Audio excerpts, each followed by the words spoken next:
bien, merci de m'avoir invité pour parler donc effectivement de la simulation énergétique. Donc moi, je voudrais parler plus spécifiquement de l'opportunité que représente le Grand Paris pour penser l'optimisation énergétique à l'échelle de la ville et pas uniquement à l'échelle du bâtiment par bâtiment, comme c'est généralement le cas actuellement. Donc en fait, effectivement, aujourd'hui, quand on est en phase de conception d'un nouveau bâtiment ou de conception de travaux de rénovation ou de travaux de réhabilitation, ou même en phase d'exploitation d'un bâtiment, les raisonnements sont exclusivement tournés vers le bâtiment, que ce soit en termes d'investissement ou de consommation énergétique. Donc il y a eu d'énormes progrès dans le domaine et c'est bien et ça continue.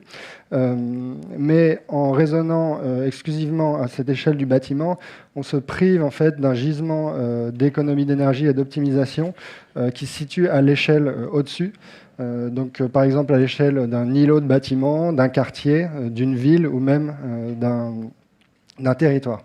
Donc, plus concrètement, de quel gisement est-on en train de parler? En fait, quand on s'intéresse à plusieurs bâtiments, généralement, ça va être des bâtiments qui ont des usages différents. Donc, on va pouvoir très bien avoir du résidentiel qui est à côté d'un bâtiment de bureau, qui est à côté d'une crèche, qui est à côté de petits commerces. Et en fait, chaque type de bâtiment va avoir des caractéristiques de consommation très différentes, que ce soit en termes de niveau de consommation ou d'heure à laquelle la consommation va avoir lieu. Et donc ça, en fait, ça représente un gros potentiel pour mutualiser. Donc par exemple, on peut penser à la mutualisation de systèmes de production de chaud ou de froid. Donc typiquement, au lieu d'avoir un système qui produit de la chaleur pour un bâtiment, on va être en mesure d'avoir un système qui va produire de la chaleur pour plusieurs bâtiments. Donc déjà, premièrement, ça permet de limiter les coûts d'investissement et on va aussi pouvoir optimiser la puissance maximale de ce système parce qu'on va bénéficier du foisonnement des consommations qui se font à des horaires différents dans la journée. Donc ça, c'est un premier exemple. Ensuite, on a aussi la possibilité d'échange et de mutualisation de l'énergie.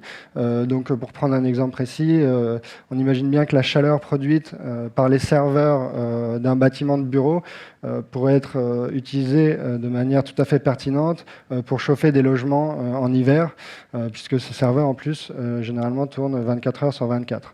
Donc, il y a aussi cette possibilité de reverser des excès à un autre niveau de l'îlot.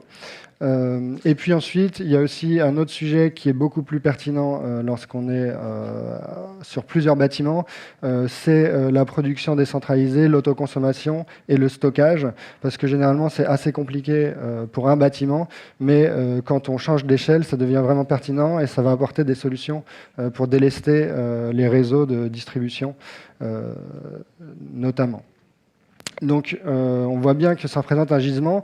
Maintenant, on se rend aussi compte que c'est compliqué parce que il y a des interactions entre les bâtiments. Il faut prendre en compte les différents usages.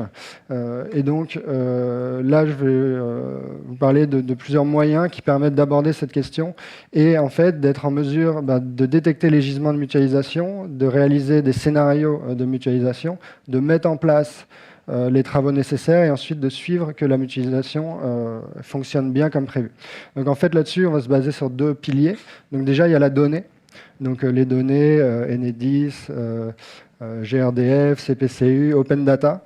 Donc ça n'existait pas avant, mais maintenant c'est accessible et de plus en plus.